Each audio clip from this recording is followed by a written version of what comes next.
What if we've been looking at things wrong with Hassan Campbell and Five God?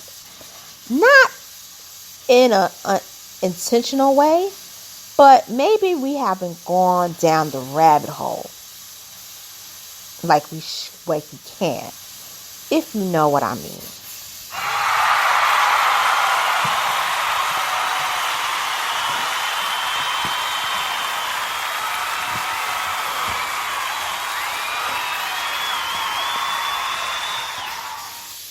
Hey everyone, I'm back. So I'm gonna make this real quick. Now, as you all know, Five God a couple of weeks ago ended up getting shot, and supposedly, according to Hassan Campbell, he got arrested, and he was taking photos in the bed, and one of the photos that wasn't put up, but I did see it on the internet, it had a mark on Five God's thigh that seemed as though it was like a bullet mark, a bullet wound. So, we all believe that Hassan Campbell set this dude up and was basically pretty much making it bad, like putting a case on this guy where he might not have a case. And we all agree that everybody that's around Hassan ends up going to jail and their life is ruined. And we agree with that. But what if the relationship between Five God and Hassan isn't just Hassan setting up Five God? So I had a light bulb moment a couple of days ago when I was on YouTube. And it was like the same light bulb moment where it's like, oh my God, I just realized we've all been played. Now, I want you to listen very carefully, because what I'm about to say does have high-profile people involved. If you go back in time to Five God's career, you do know that he at one time was working with Jim Jones as an artist. Like, he knew him. But the business relationship didn't go as planned. And it wasn't the best. It wasn't any hard feelings, but Five God decided to go his separate ways. This is what he says. And somewhere down the line, he befriended Hassan, and he approached him on the internet and said, I would like to be managed by you.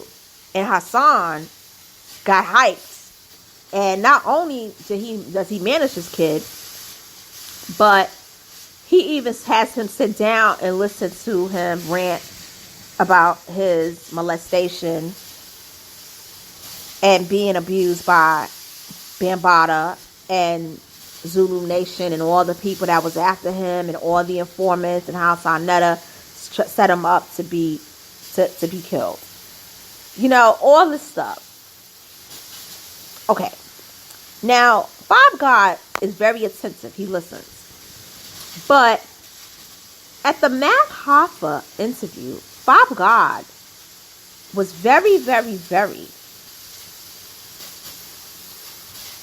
defensive when it came to Jim Jones. He would not speak bad about Jim Jones at all. And he let it be known in so many words to Hassan, I know Jim Jones. He's not that kind of dude. Now, I'm bringing Jim Jones up because if you know, back in 2018, Jim Jones was accused of being the head of the gang enterprise that Tekashi 6ix9ine was involved in. And there are theories that Jim Jones is the real leader of Treyway Bloods. And that Jim Jones runs the New York Blood Syndicate. Now, I am not gang related or affiliated. I am neutral. I always said that. I want to make it clear. It is not illegal to be a part of a gang. You cannot be arrested for being part of a gang. Which is why in criminal cases, they always say gang-related activities. That's why they arrested. My mom worked in the criminal justice system for 30 years. So I know these things because of her work. Hassan put himself in some deep doo-doo when he kept talking about Jim Jones this, Jim Jones that. So if you notice, he went from talking really bad about Jim Jones, because I've done my research on this, when it comes to Tekashi 6ix9ine and Shotty, to praising Jim Jones as a good rapper. Around this time, this is when Five got into the photo and reaches out to Hassan. Five God tells us Hassan never reached out to Five God.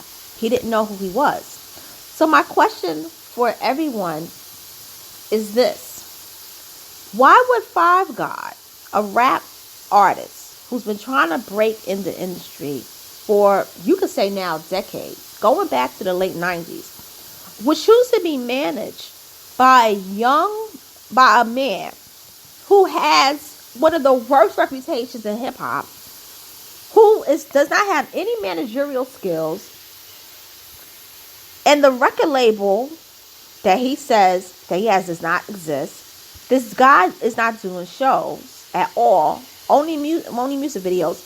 Why would an artist linger around for so long? There's only one reason. Because Five God, I believe this. And I believe this is my theory. I believe that Five God was sent by the same people that are connected to the whole Treyway gang. I want you to listen.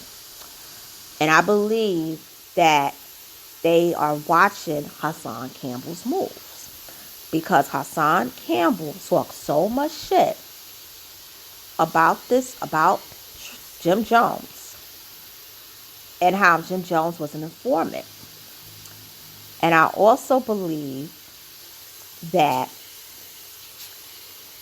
when Hassan was on the phone with Tekashi 6ix9ine during the WAC 100, that whole situation,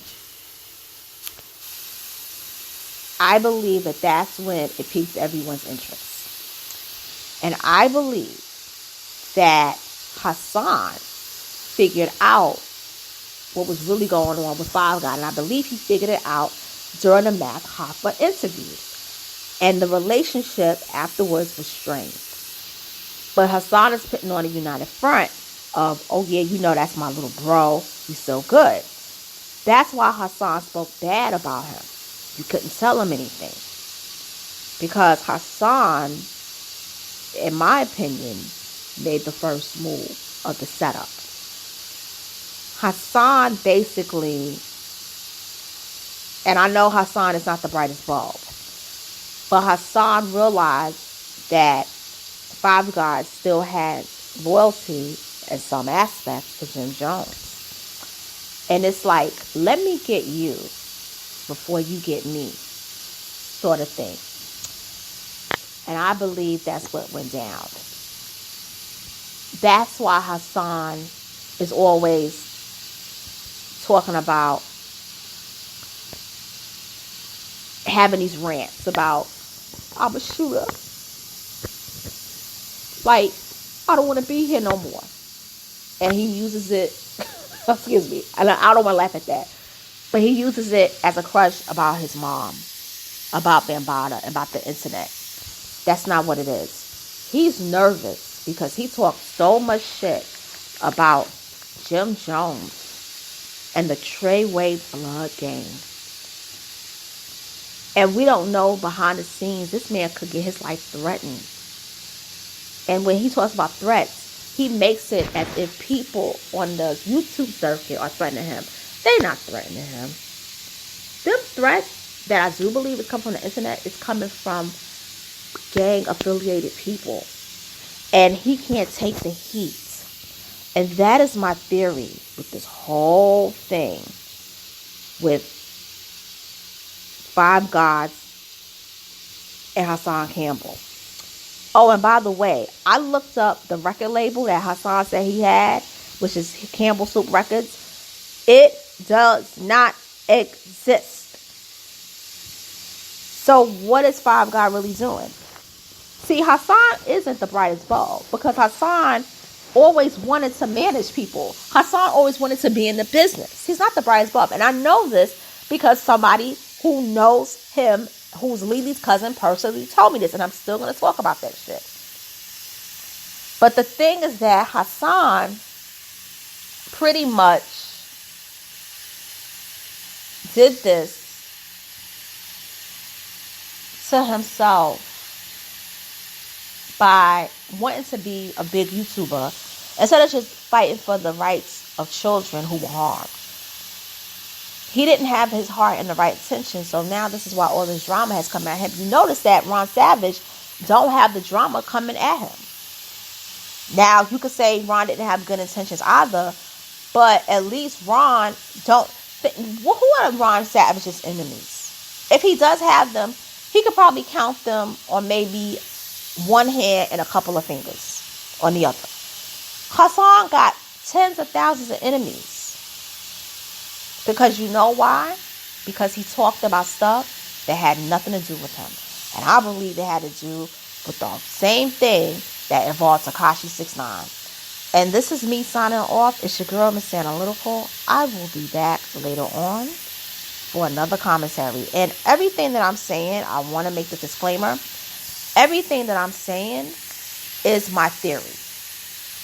I don't know for a fact if Five God was sent by Jim Jones. I don't know that. But it's my theory, breaking things down, and it's a light bulb. I believe it's more closer to that, given the fact of what happened. You don't hear from Five God. You don't hear from Five God's people, representatives. And when Hassan speaks about him, it's not in a favorable way. And it's basically encoded language that he's basically pinning stuff on this young man and trying to put him in jail. And I believe it was the I got you before you could get me. So that's all. And I'll talk to you soon later.